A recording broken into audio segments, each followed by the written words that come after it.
Terraria has 188 melee weapons. Now, this is a lot, but not nearly enough to be a challenge.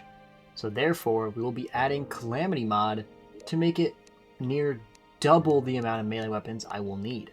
The rules for this challenge are very simple. Get every obtainable melee weapon in Terraria. Now, the only weapons that I will not be getting are basically just the first fractal, as although Terraria counts it as a melee weapon in its wiki, you can't get it. I am going to allow myself duplicate worlds, as it will make finding some weapons a lot easier, but also I will need duplicate worlds to get certain weapons. And with that out of the way, let's begin our challenge. We begin by turning on Revengeance mode and opening up our 2 goodie bags, one from Calamity and one for Magic Storage. The Magic Storage bag including everything we need to start our simple storage, very helpful for the early game.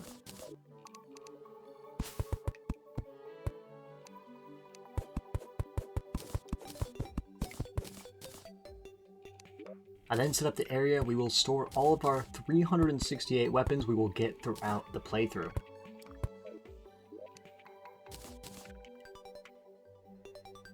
After depositing our first 2 weapons, we explore the left side of the world and find ourselves our first cave system, which we will use all these ores to get more weapons.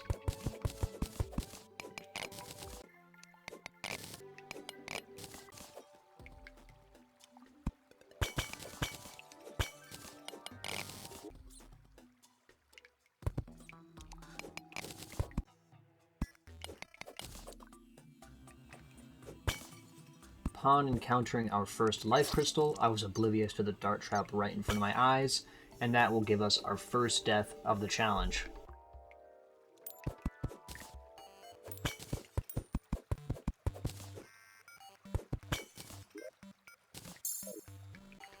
Exploring the cave further gives us our first golden chest and a much needed movement upgrade.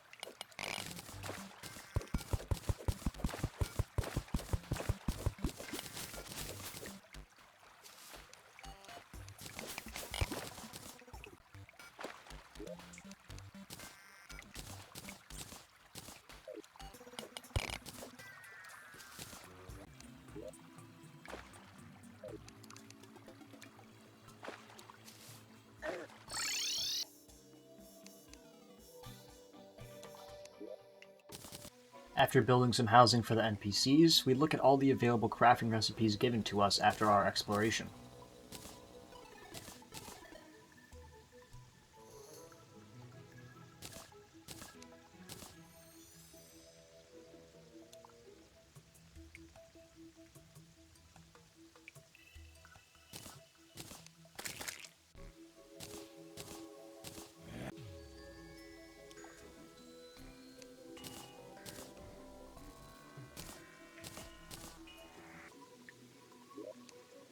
And with that, our total is now up to 8 weapons. We are making very good progress, only 360 to go.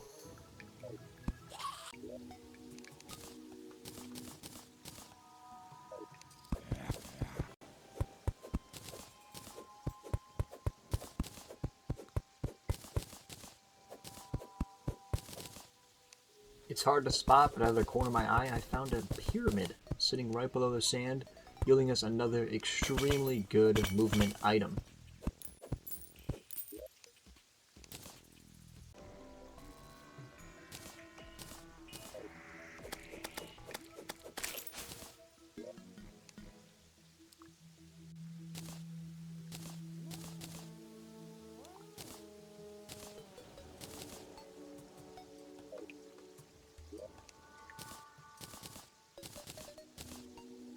After adding 3 more weapons to our collection, we head over to the jungle, get a new wood type, meaning more weapons to add.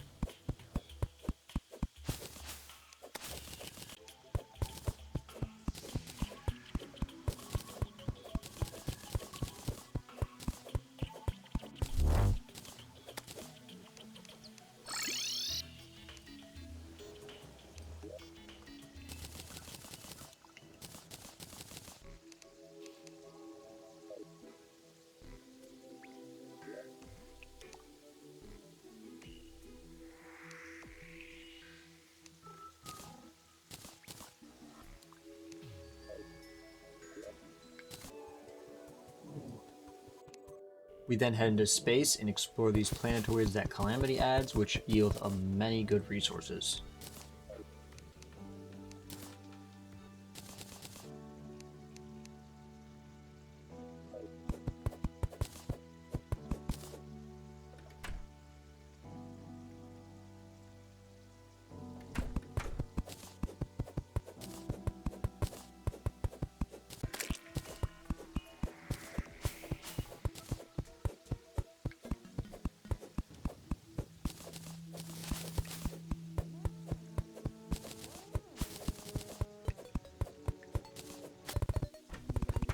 I then start work on a little apartment where every single one of our NPCs will be held.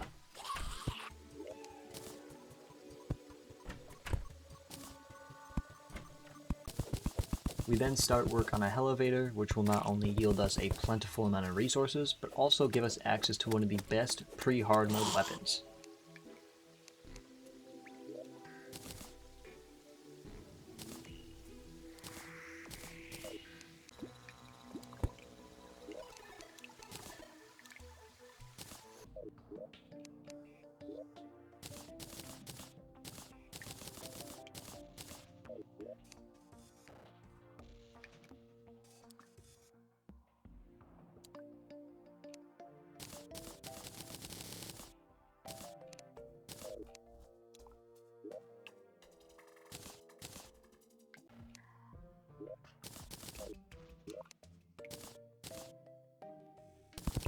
I know, unimportant, but my house has looked a bit ugly, so I decided to do a bit of renovation just so the NPCs didn't feel too bad about their housing.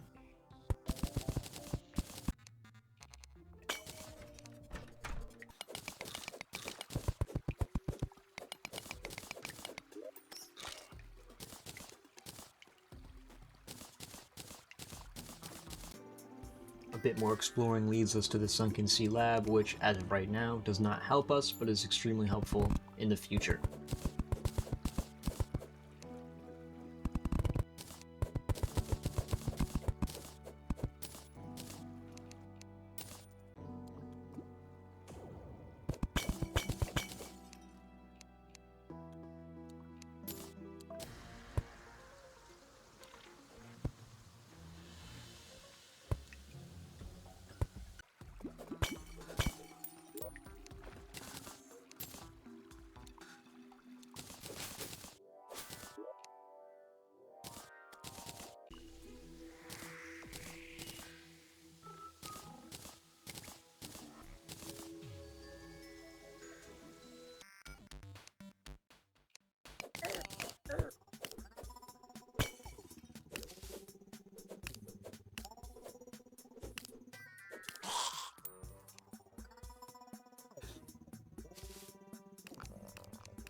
And by some miracle, our first Shelly kill gives us a rally. Although very lucky, that luck is only going to be apparent as of right now.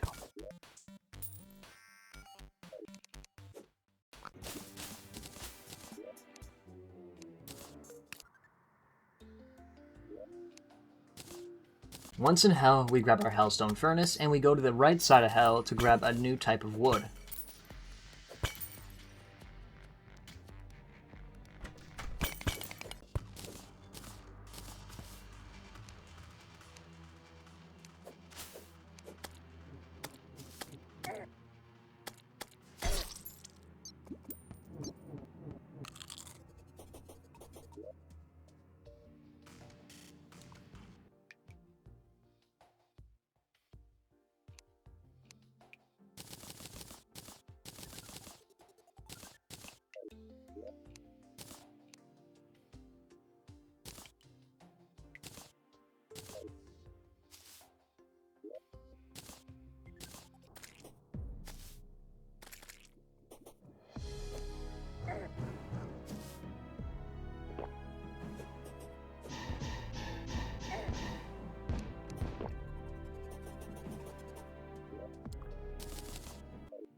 I decided to craft some life crystals that is added by Calamity, and this is helpful because I only have 140 HP, making me quite literally a squishy, and dying to anything in one hit basically.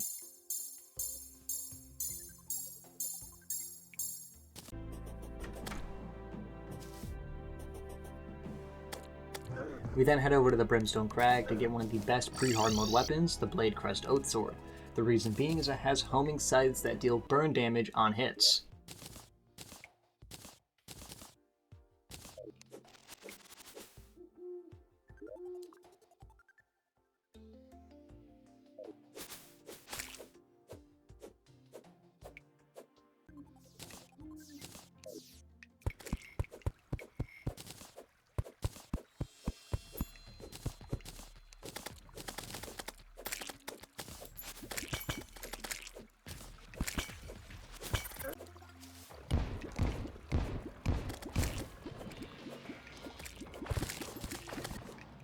We then destroy a few Crimson Hearts in hopes to get the Goblin Army to spawn.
I decided to fight our first boss, the King Slime. And, well, it goes as good as you expect it to go. And we ended up dying because of some ice slimes and some jungle slimes. And they are very, very annoying and a very big hindrance during this boss fight.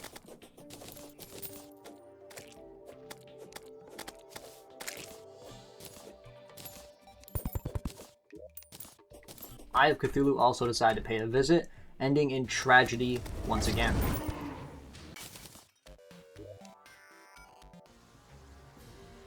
We head back to space in hopes of finding a sky island and some planetoids to loot of its goods.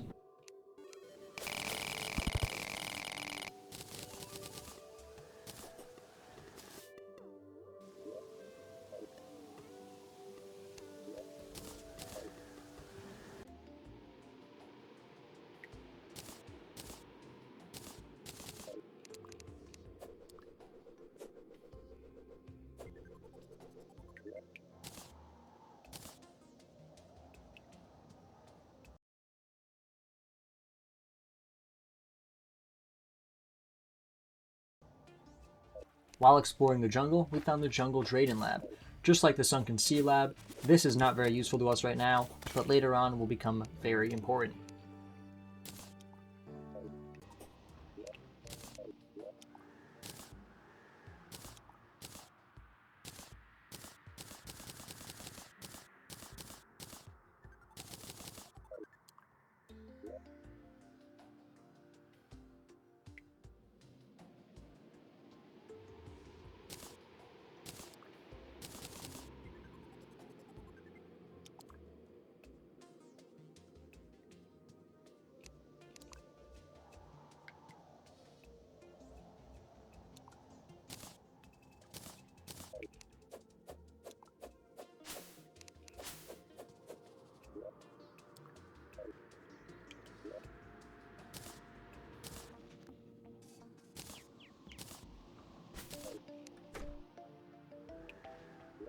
After exploring the jungle, we finally fight our first boss, and this time come out victorious.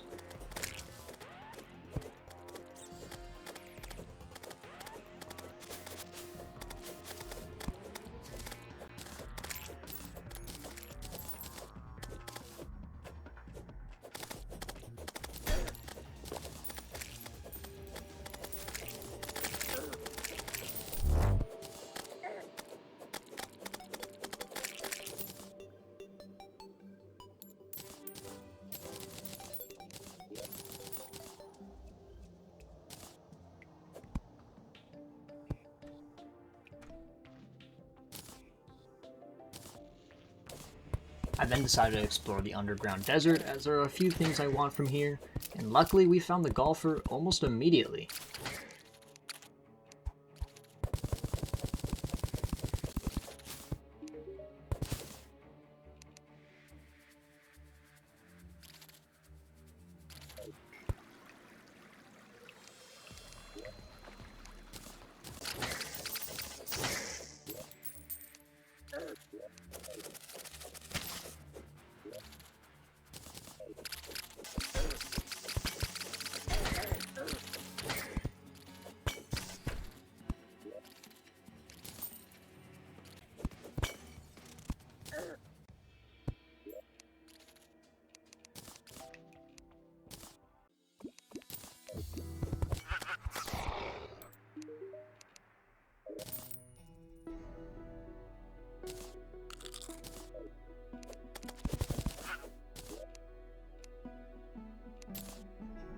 After doing some shenanigans near the sulfuric sea, I decided to head over to the snow biome finally, getting a new type of wood.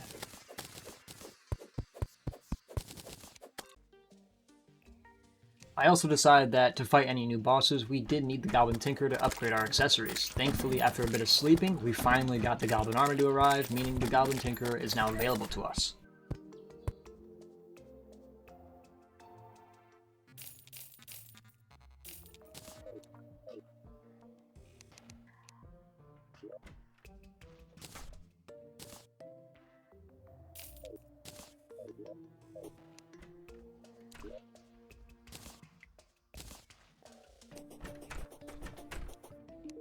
Alongside the Tinker's workshop and the rocket boots, he also sells a new melee weapon, the Ruler, something I've never utilized in vanilla Terraria, and to be honest, didn't even know it existed.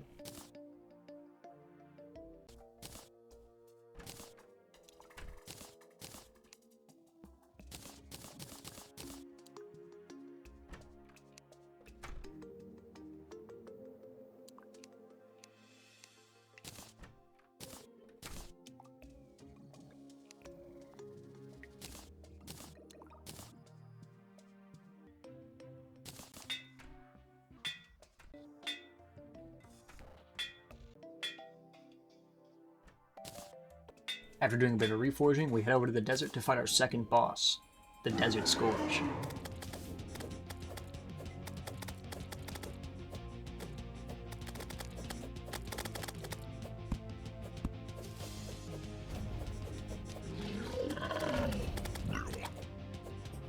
Nearing the end of the battle, Eye of Cthulhu decided that he would also want to join in. Thankfully, I am more prepared than last time, meaning I will easily be able to defeat him.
After a bit more crafting, we finally have filled our first chest.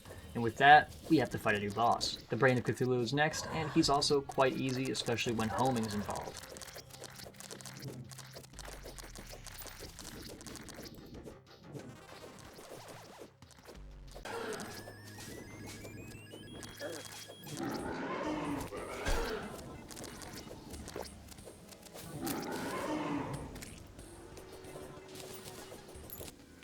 I then decided to complete the Acid Rain event.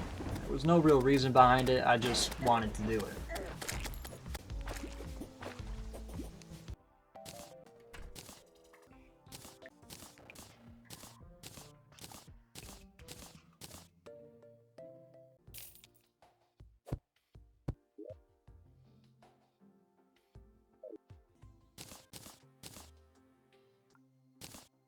After crafting some Terraspark boots, we head on to our next boss, the Perforator Hive. Another fairly simple boss, as he doesn't really do much and the only real threat is his worms, and they are not much of a threat either.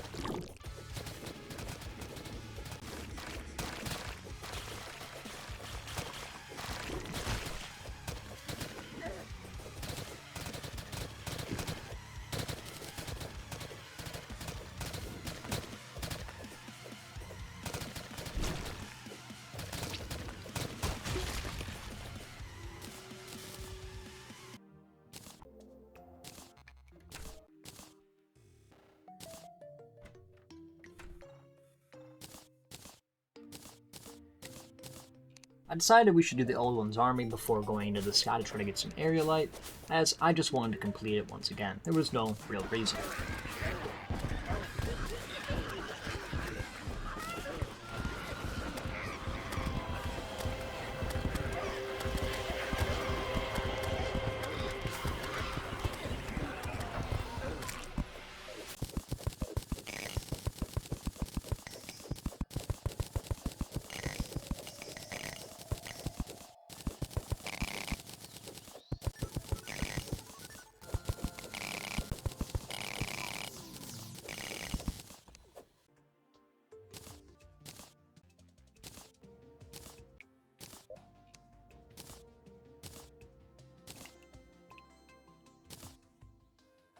After depositing a few more weapons, making our total 53, we decide to head to the Sunken Sea and fight the Giant Clam. Although a bit late to the boss fight, it's not much of a threat as he kinda just sits there and takes a beating. Once defeated, Giant Clam gives us an NPC which yields us 2 new melee weapons.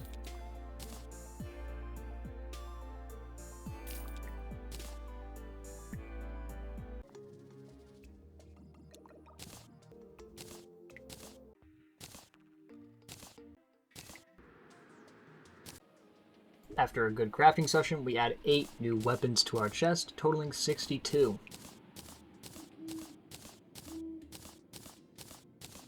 We then move on to Crabulon, which has one of my favorite soundtracks in the game. He is an absolute blast to fight as well. I absolutely love this boss.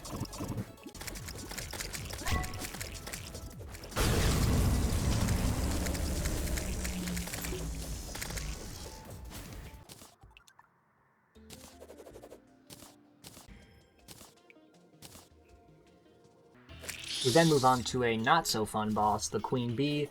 She is kind of annoying because she has a lot of armor, and she just kind of does the same thing over and over and over again. She just takes a long time to beat.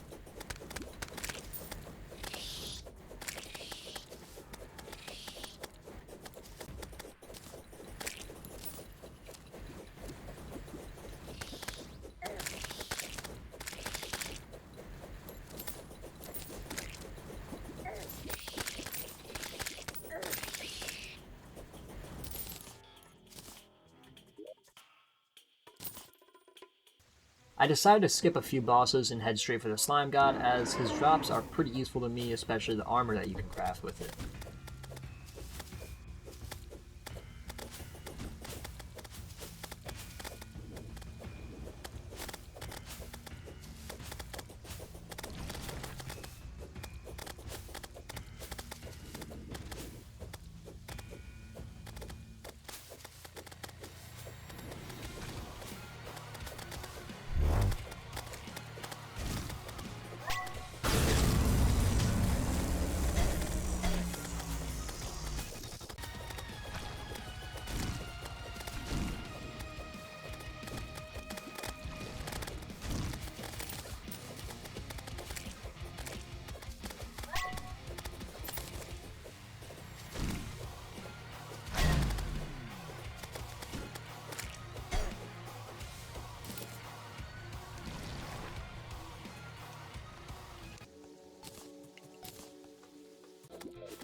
After the Slime God, we actually go back in order and fight Skeletron, as the dungeon will be very helpful for crafting a lot of weapons and also getting a lot of weapons.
We then move on to a less necessary boss, Deerclops. He doesn't really give you anything, and the only reason I'm doing it is for completion purposes.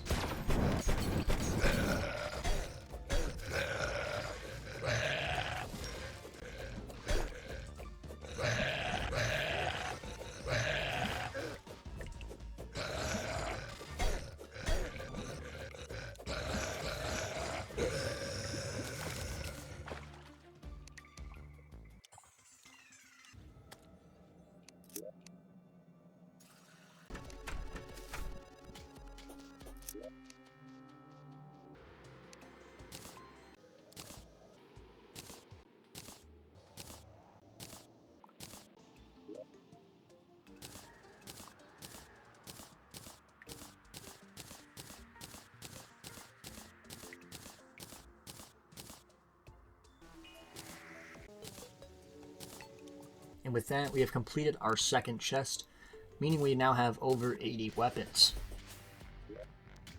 And now I think it's high time we go into hard mode.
Thankfully, from the Wall of Flesh bag, we got the Warrior Emblem, the only emblem we were looking for.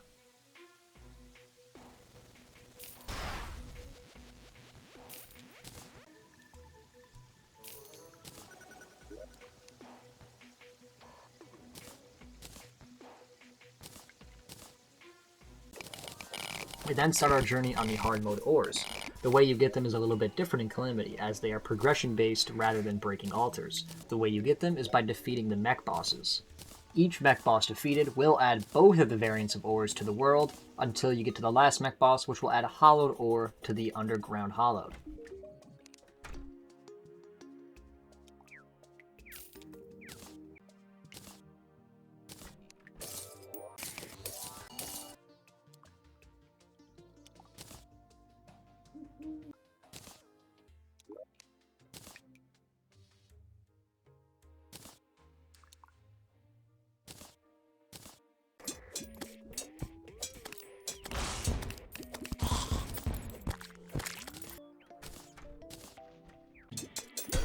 I decide to farm Souls of Night in the Underground Crimson, getting very lucky with a Crimson Mimic, as he drops the only melee weapon I need from him.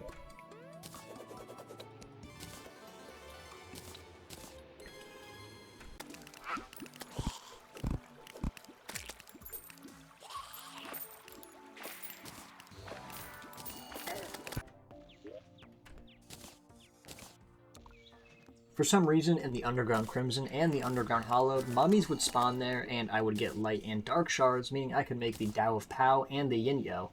Also, while farming, I did manage to get the Gradient and the Hellfire, as you saw.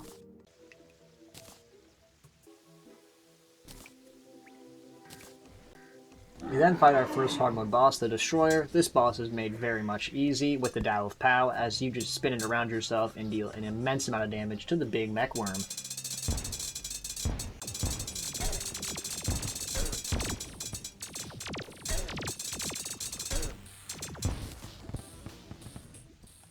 With the defeat of the Destroyer, we unlock Mithril and Orichalcum.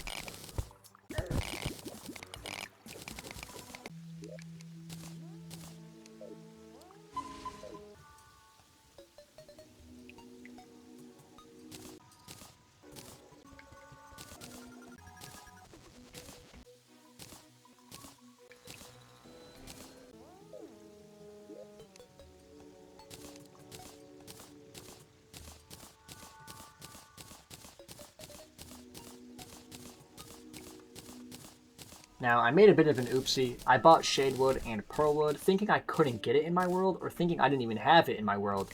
Little did I know, I could get both, so it was a bit silly of me.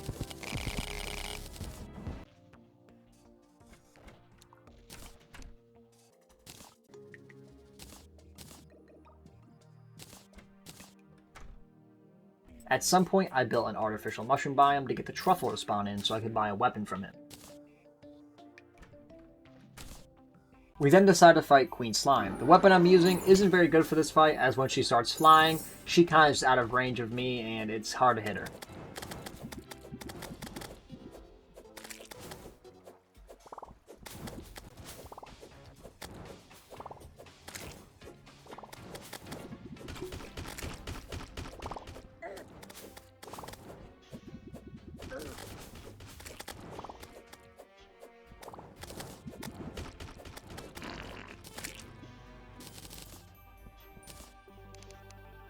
After the defeat of Queen Slime, we move on to Cryogen.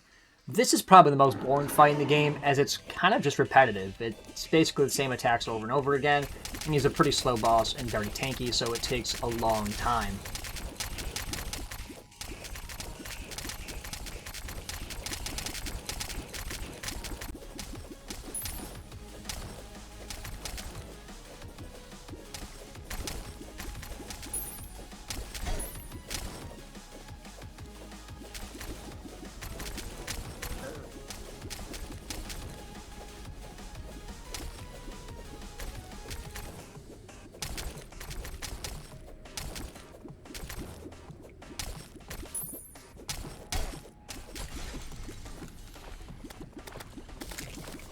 After the defeat of Cryogen, we move on to the Twins. The Twins are very simple, and once we defeat them, we unlock Titanium and Adamantite.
After a nice crafting session, we move on to our next boss, the Aquatic Scourge. This boss is extremely easy as well, as he is just a big worm, and all big worms are very simple to take down.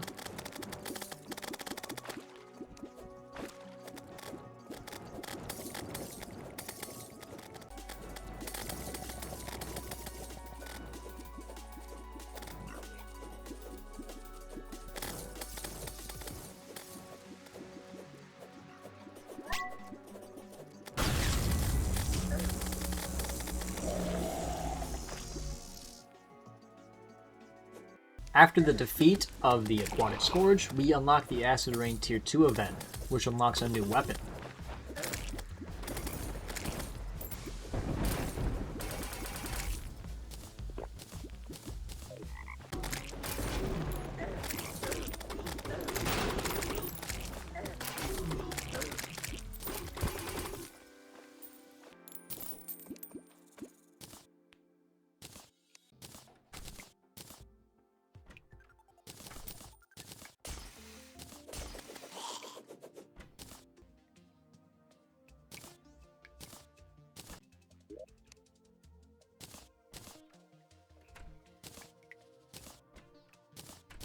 The pirates are next on my hit list, and they go down very easily.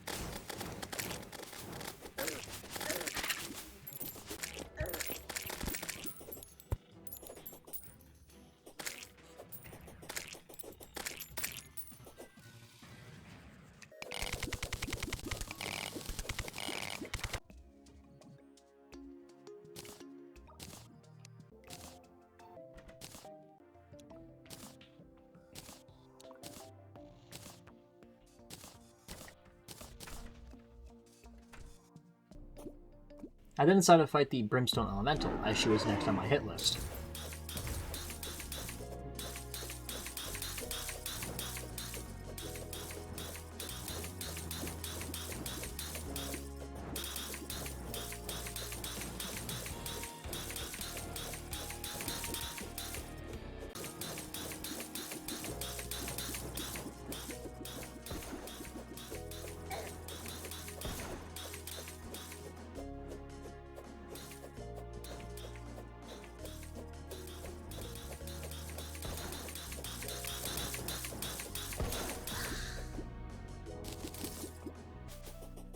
Keeping up with the spirit of boss fights, we move on to Skeletron Prime. Skeletron Prime's a bit interesting in Calamity, as for some reason, whenever you get him low, he spawns both the Destroyer and the Twins, and it just makes the boss fight very hectic and annoying.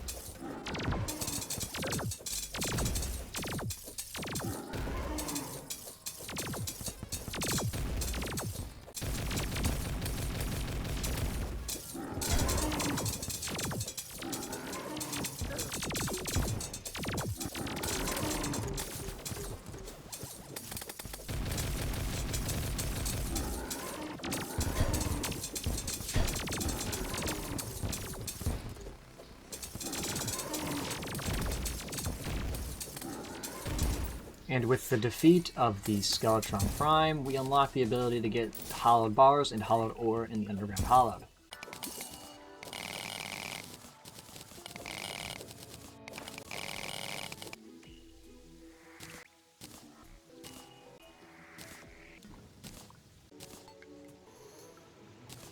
Let's update the weapons right now. We're sitting at 133. We also added another row of chests as we filled up our third chest a little while back.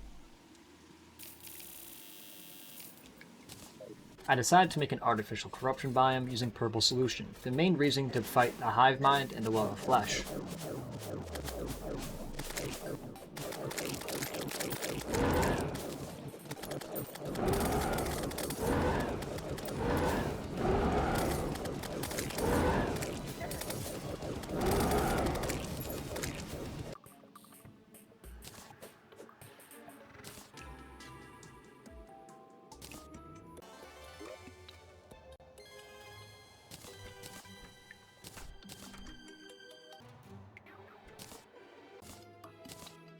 I decided to pump out Torch God and Tier 2 of Old One's Army, as I need them for the boss checklist, and Tier 2 Old One's Army gave me the Ogre, which gives me 2 weapons.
We move on to the next boss in the hit list, Calamity Mod. This boss is extremely straightforward and easy. You just have to dodge a lot, and when the brothers spawn, you just dodge a little bit more. There's nothing really hard about this boss.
For some reason, after defeating the Calamity clone, this absolute banger of a track played, and I don't know, I just want to point it out. It sounds amazing.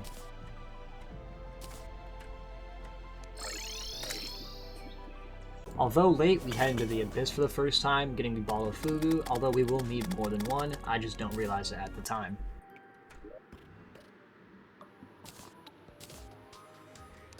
We then fight our next major progression boss, Plantera. The reason being, we can now obtain broken hero swords from Mothron during the solar eclipse.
We then head into the dungeon to not only get the vampire knives, but also a few paladin kills, as we will be needing a lot of paladin hammers.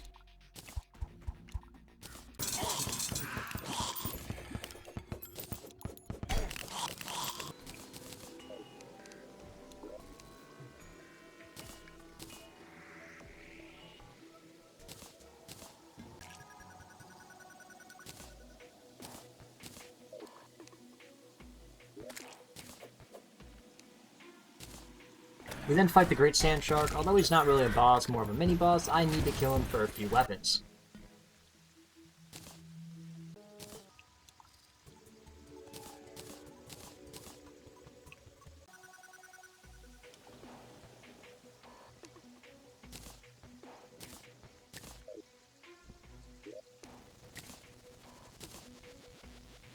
Down the hit list we go. Anahita and Leviathan are next. These two bosses are extremely easy to defeat. They're just really, really tanky and can hit really hard.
We then start the Solar Eclipse. We will be needing a lot of Broken Hero Swords. I don't realize this now, but you need a lot. There's also a few weapons we can get from the Solar Eclipse, and we already got a few.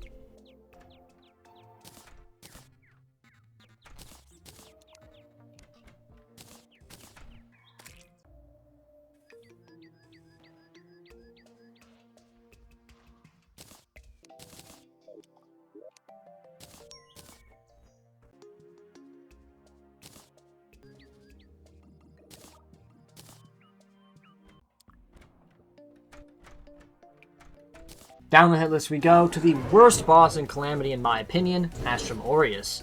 This boss is just really boring. He is extremely tanky, his movement is very wonky, and for some reason, he just doesn't feel fun to fight. There's nothing fun about this boss fight, it's just boring.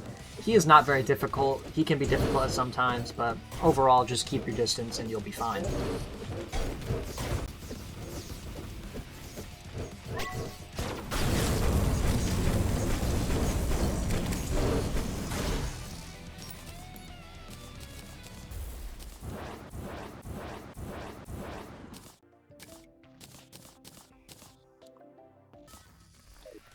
Next up is Golem. Unlike in Terraria Vanilla, in Calamity, he is extremely difficult because of Bullet Hell. You literally just have to move around as much as you can without getting hit, but it's pretty difficult as he's always jumping on you basically the entire time. Overall, this boss fight is extremely hard, but extremely fun.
After defeating Golem, we can now mine Scoria Ore, which also unlocks Life Alloy, meaning we can craft a lot of new weapons.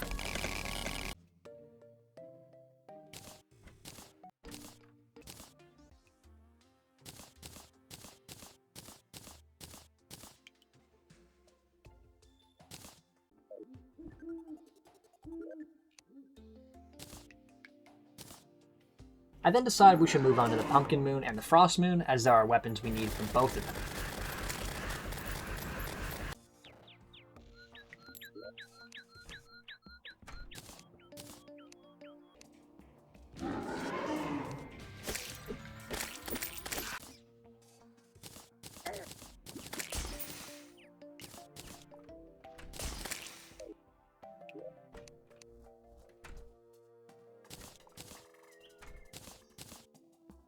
Although it took me forever, I did come across the Shimmer. The Shimmer is important for one reason. We can turn different ores into different ores, really. And this is good for 3 things: gold, lead, and tungsten.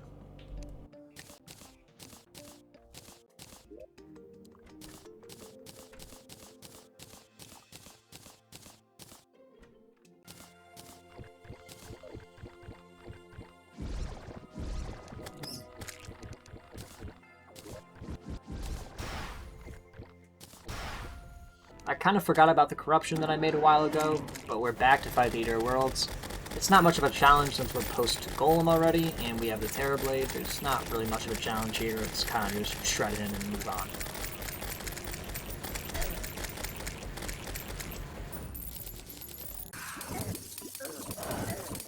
We then move on to one of the more difficult bosses, do Fish Run. This boss is hard. He is extremely tanky, and not only that, but he basically one-shots you if you let him touch you. So you kind of need to have perfect dodging and perfect dashing.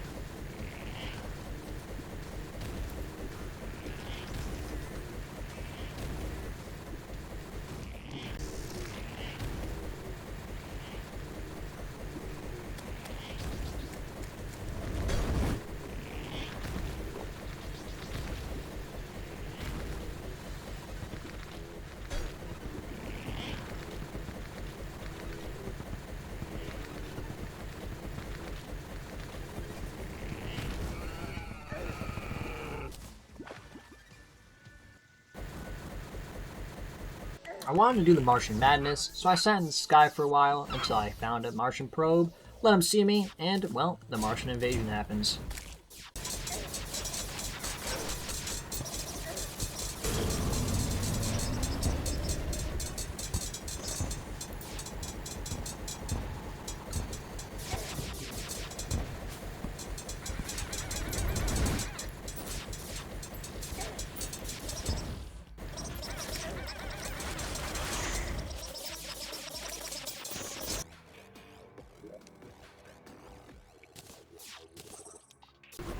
Since Golem has been defeated, we can now do the Tier 3 of the Old One's army, meaning we can fight Betsy.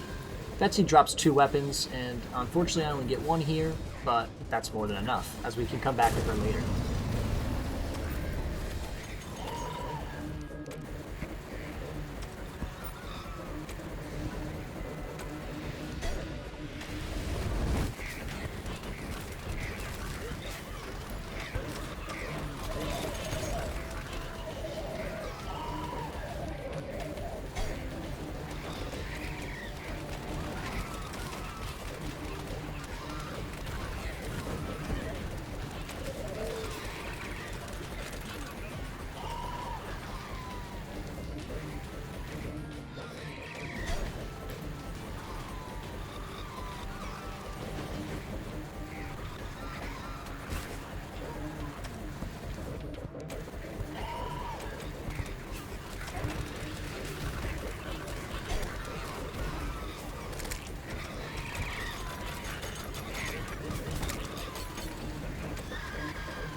I start making some progress on the Blood Moon, as I need 4 weapons. I only get 2 during this Blood Moon, and I will get the other 2 much later on.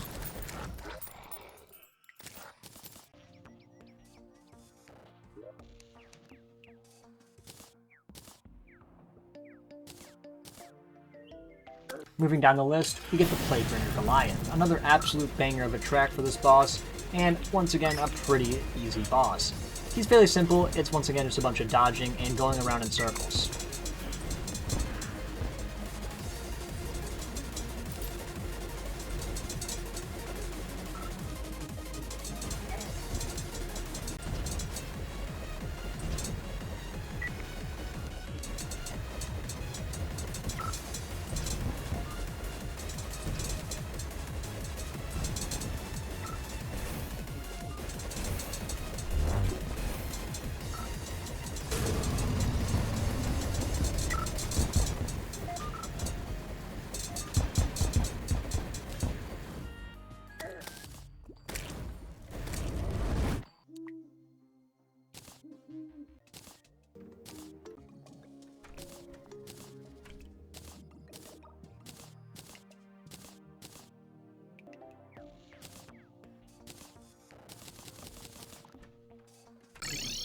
We then move down the list to the Lunatic Cultist. This boss is a lot harder than vanilla Terraria, as in this boss fight, he uses an attack from every pillar.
We then move on to another big worm, Astromdeus.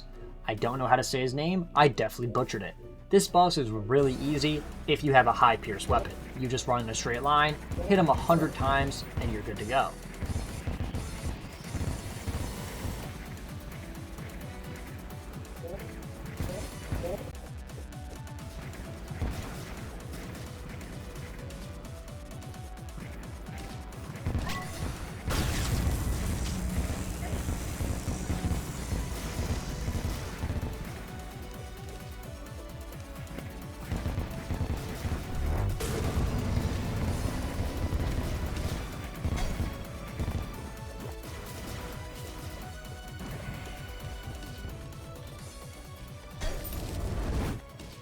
With the defeat of Asmodeus, we can now mine the Astral Ore.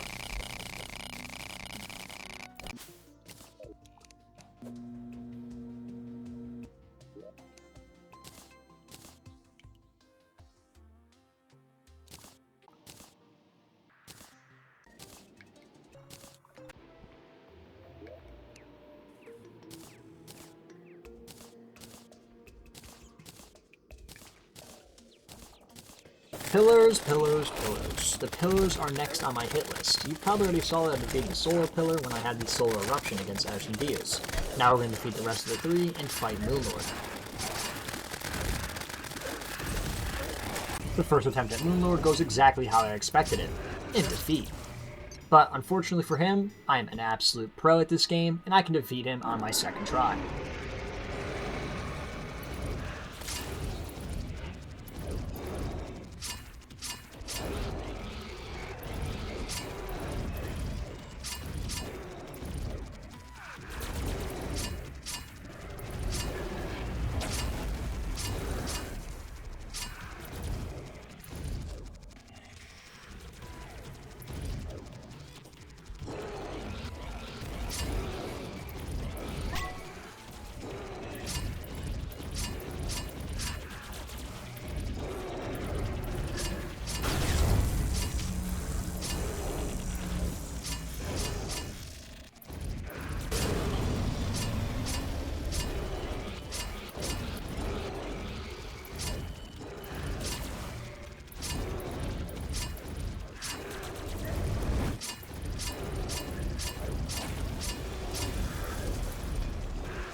Heading into post Moonlord, We first go into space to mine Exodium clusters and Luminite.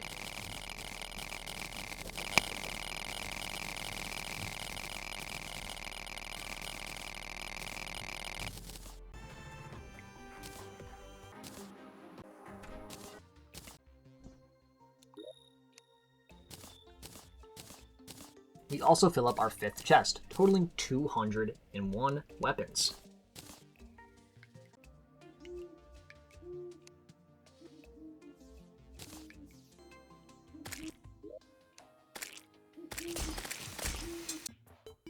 I work a bit backwards here and fight Ravager. The only reason being is because, well, I haven't beaten him yet, and he was pre-Moon Lord, so he's a little bit easy.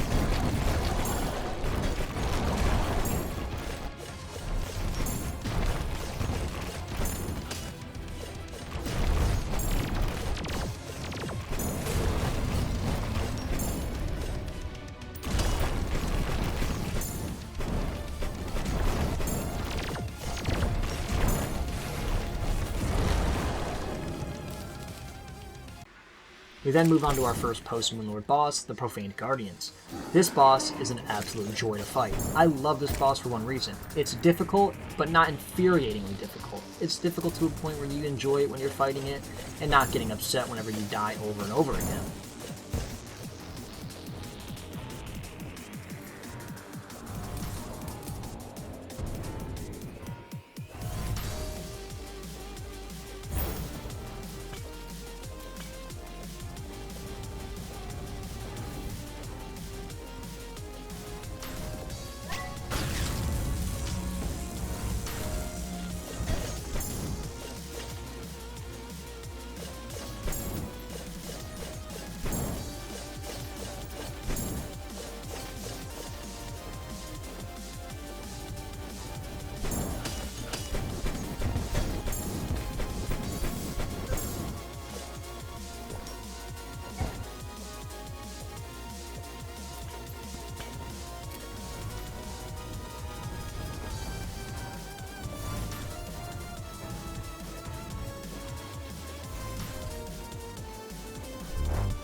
Let's keep the ball rolling. Moving on to Providence, this boss is also extremely fun to fight.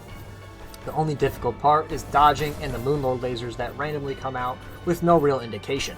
Other than that, it is a very, very easy boss.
With the defeat of Providence, we unlock Eula Bloom.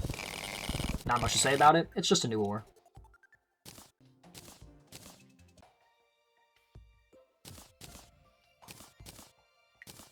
Fighting the Desert Scourge and then the Solar Eclipse right after, I managed to get the Sahara Slicers and the Psycho Knife.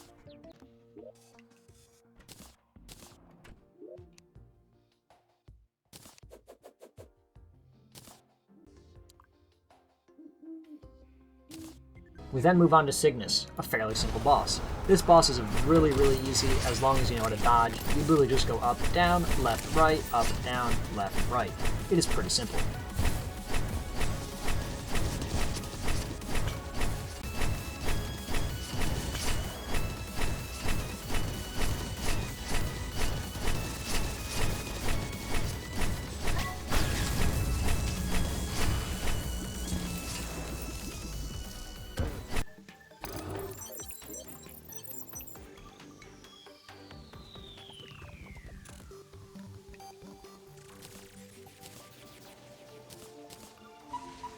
Next up is Stormweaver. This boss isn't really that hard.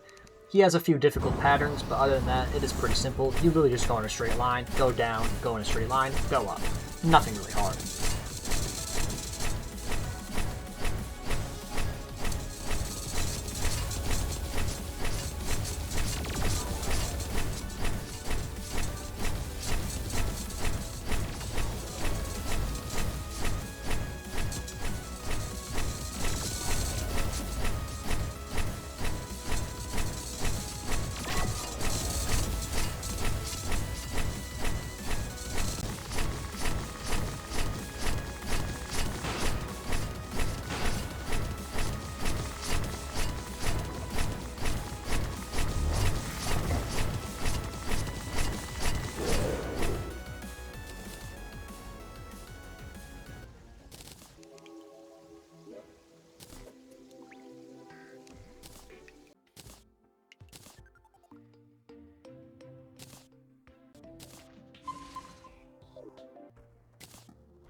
When I said Ashram Aureus was my least favorite boss, I lied. Ceaseless Void takes the cake by a large margin. This boss took me forever to beat because he just sucks, man. He just sucks. He's so hard to kill. I don't understand why they made him so difficult. I think it's just a skill issue, but it took me forever. But after beating him, we can now fight the Devourer of Gods.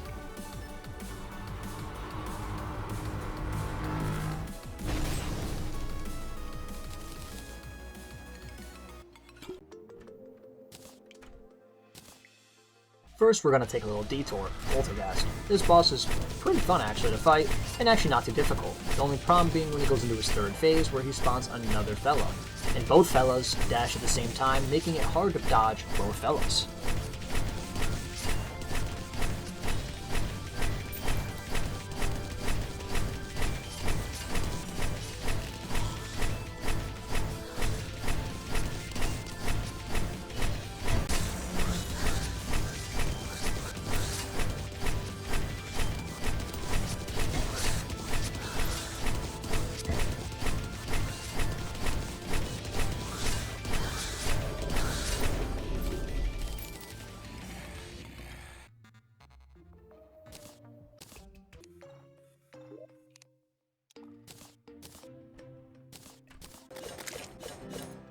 I gotta kill another clam real quick, mass murder, because I need his weapons. Thank you.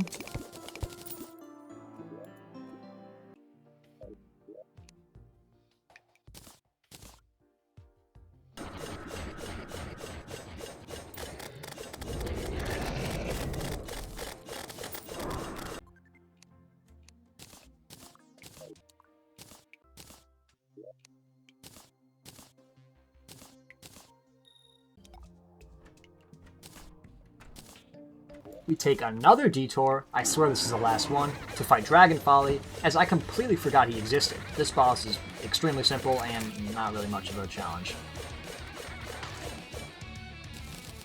Okay. I lied. This is the real last detour. Empress of Light. Yeah, it's a bit late at this point. Empress of Light isn't much of a challenge, especially when I have post-Poltergeist weapons. Well, anyway, this is the last boss before Devourer.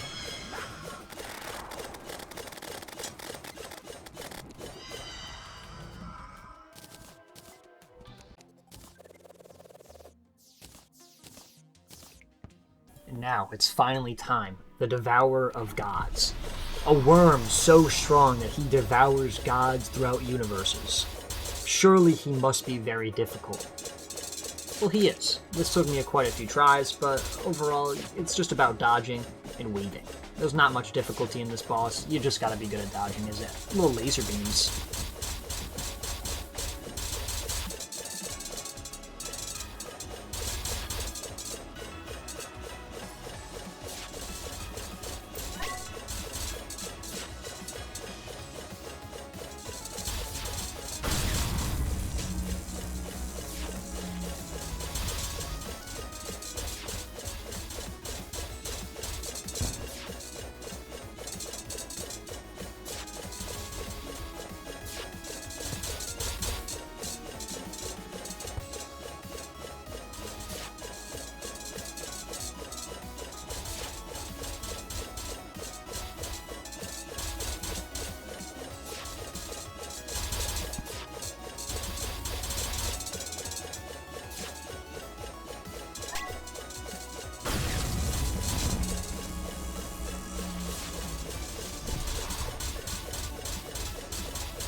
After defeating the Devourer of Gods, we get an absolutely symphonic piano played for us, and also we get a ton of new weapons, a ton of new upgrades. This is one of the biggest jumps in progression we have.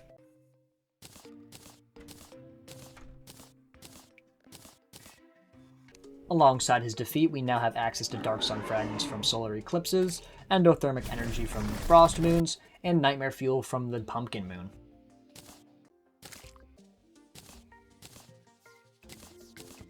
I'm looking for an item from Providence, and the only way to get it is by fighting her in Hell. I refight her, get the win, and get the item.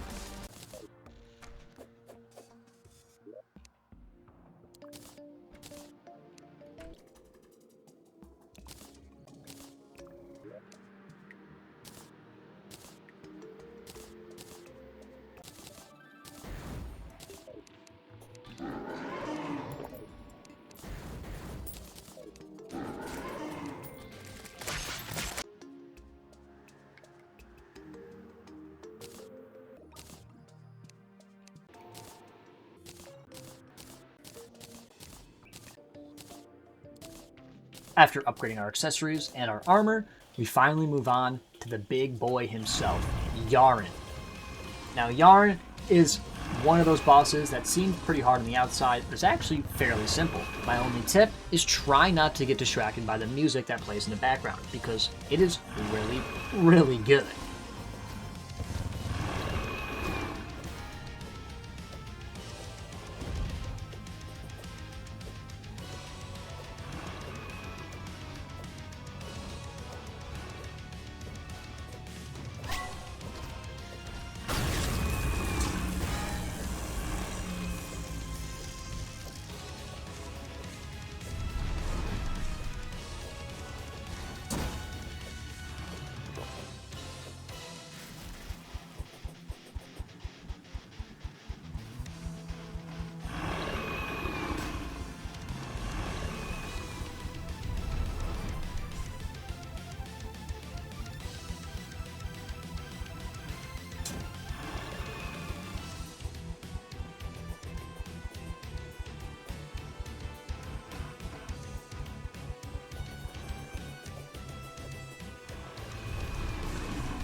With Yarn defeated, we now have access to Auric Tesla ore, which is an extremely, extremely good upgrade to literally everything we have right now.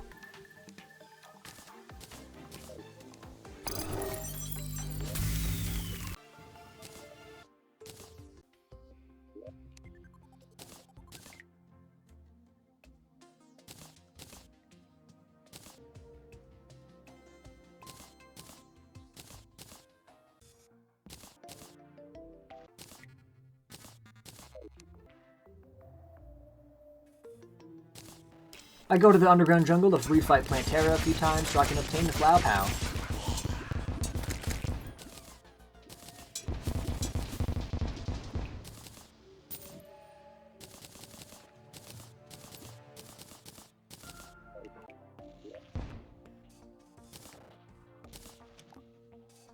We now start work on our second world, although this is not the only world we'll be making, this is the only world I'll be showing me making. I will be making many, many other worlds because I am a goofball. But other than that, I'm just using this world to get other weapons that I can't actually get in my world anymore.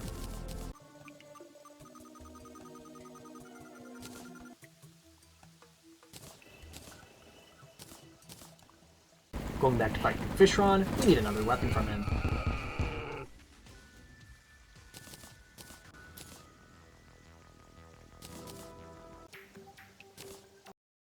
While farming, I got lucky with the traveling merchant and he gave me the code 1. There's no audio because I was simply listening to copyright music.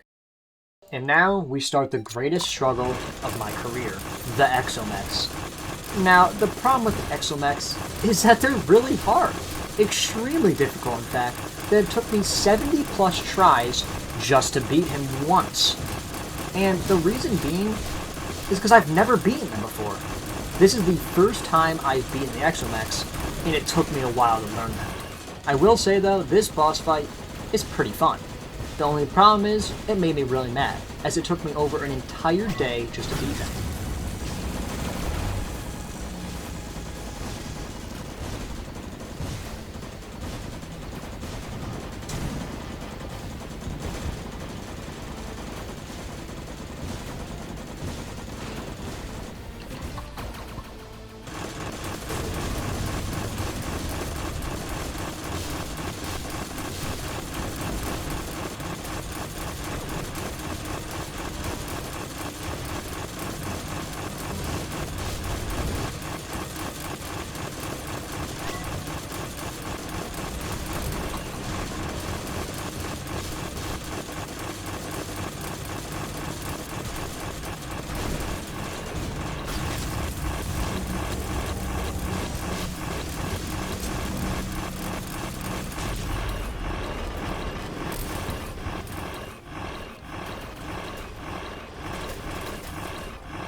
With a scream of joy and a sigh of relief, I finally beat the Exomechs. This was the greatest achievement I have done in my entire life. I'm just kidding. But it was really awesome to beat them for the first time, and the reason I wanted to beat them was so I could get the Exoblade, a really good weapon to fight Calamitas.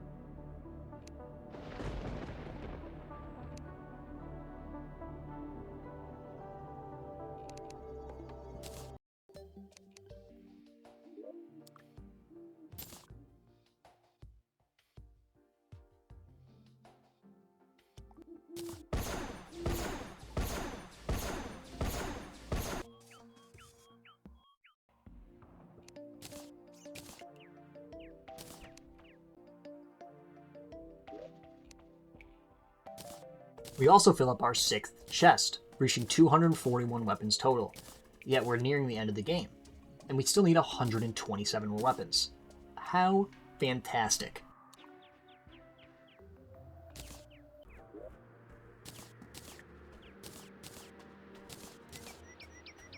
We will need to be farming a lot of presents later, as there are 2 weapons I need. Thankfully I got one from this little amount of presents I had, but there's still one more left.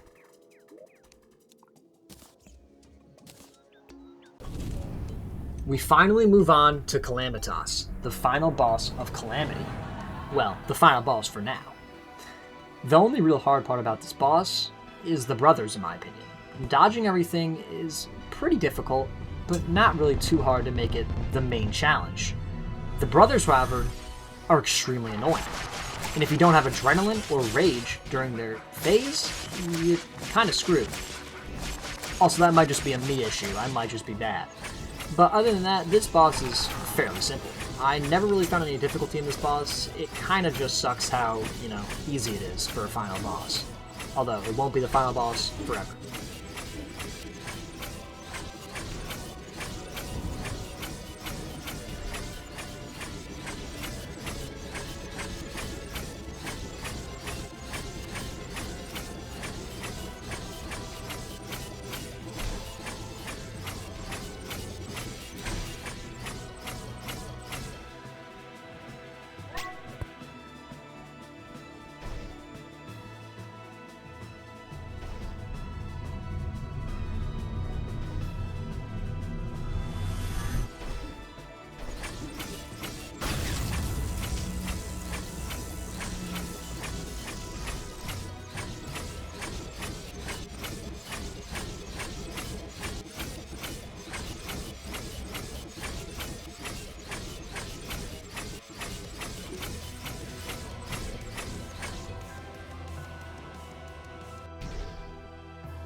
With Calamitas defeated and still 100 weapons to go, there's still a long journey ahead of us. For the rest of the video, there probably will be minimal talking, as it's just a bunch of weapon grinding. I will jump in here and there, but I doubt I'll be talking that much. The first weapons we'll be getting are from all the bosses, so enjoy.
Just jumping real quick, you need to beat Calamitas in Death Mode to get one of the melee weapons called the Gale's Greatsword.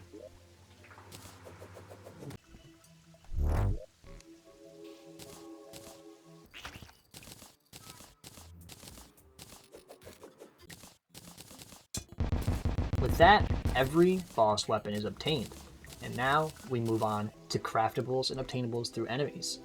I will be using Fargos Mutant Mod to craft all the Biome chest weapons because you can only obtain one of each per world, so it's a little bit easier on me just to, grab it from Fargos.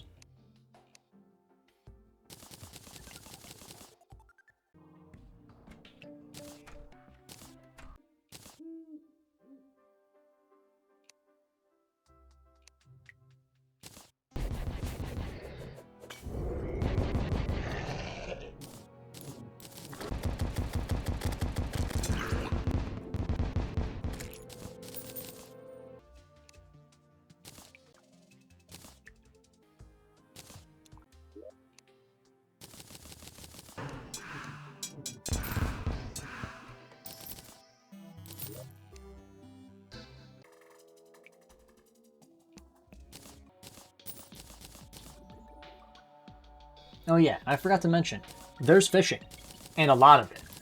I don't show it all, but it's probably roughly 2 to 3 hours of just fishing for weapons. So it got pretty boring.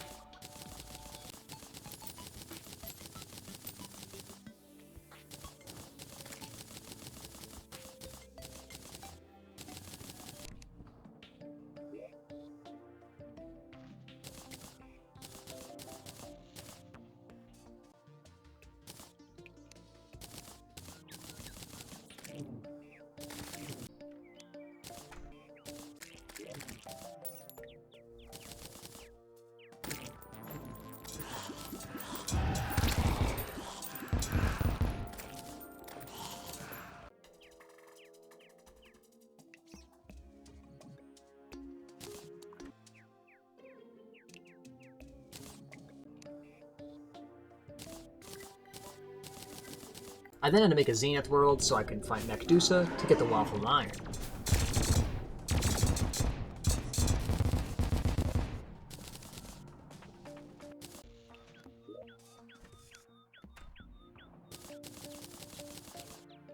Forgot to record, but while farming in a marble biome, I got these 2 weapons.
I know there's a big cut here, and there's quite a lot missing, but basically I just sat in another world for probably 4 hours, just farming for Bladecrest Oath Swords and the Old Lord's Claymore, and I just didn't want to show it all.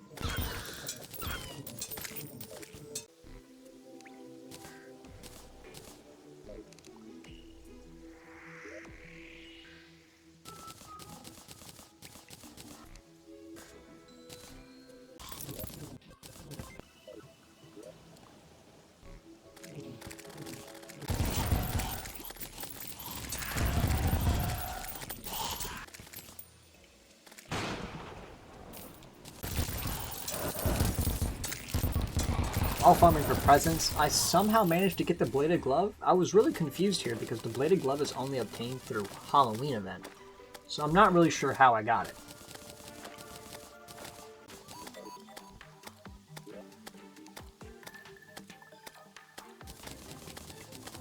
And now we are on to our final chest. Only 6 weapons remain.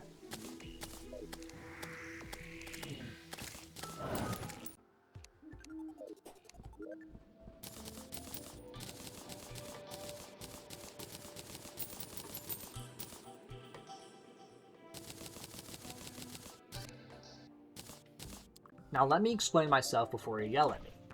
The reason I'm spawning in 2 weapons right now is because I'm not sure if I can even get them anymore. The Evil Smasher, as you saw me spawn in the Fly Meal. The Evil Smasher, I followed the wiki word for word, and I just could not get it. It would not give me it when I was smashing the altars, so I just gave up. The Fly Meal, you need stink bugs. I spent 5 hours trying to get a stink bug, and it would not spawn. I just could not get anything to spawn.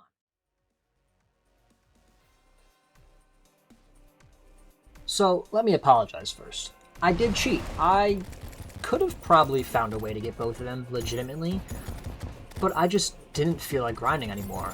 I just did everything I could, and it felt like I was at a loss, so I just decided not to. But what I can say is, I got the other 366 weapons legit. I also want to apologize for having a pretty sporadic video. This is my first time doing a movie-style video. I have made other videos in the past, but they were never this long, and I never spent this much time on them.